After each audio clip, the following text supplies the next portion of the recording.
Magandang gabi, Philippine Air Force. Narito ang magiging lagay ng panahon ngayong araw ng Linggo, 15 February 2026. Sa kasalukuyan, tatlong weather system pa rin ang nakakaapekto sa ating bansa. Una na dito yung shear line na nakakaapekto dito sa may eastern section ng Northern and Central Luzon. At yung northeast monsoon o yung hanging amihan na nakakaapekto naman sa extreme northern Luzon. At yung easterlies o yung mainit na hangin nagmumula sa dagat Pasipiko na nakakaapekto naman sa ibang nalalabing bahagi ng ating bansa.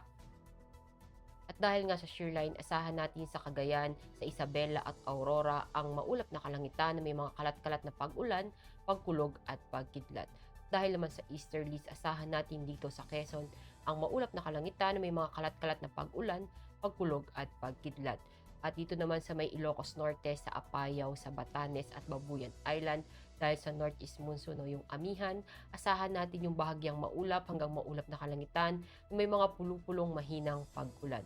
At sa Metro Manila at maglalabing bahagi naman ng Luzon, gayon na rin ang buong Kabisayaan, gayon na rin ang buong Mindanao, asahan naman natin yung bahagyang maulap hanggang maulap na kalangitan na may mga pulupulong pag-ulan, pagkulog at pagkidlat. At para naman sa magiging lagay ng panahon sa mga susunod na araw dito sa Metro Manila, asahan natin sa Martes hanggang Huwebes ang bahagyang maulap hanggang maulap na kalangitan na may mga pulupulong pag-ulan, pagkulog at pagkidlat. Gayun na rin dito yan sa may Cavite, sa may Lipa, sa may Angeles, sa Puerto Princesa, sa Kalayaan Island, maging dito sa Mactan at Zamboanga.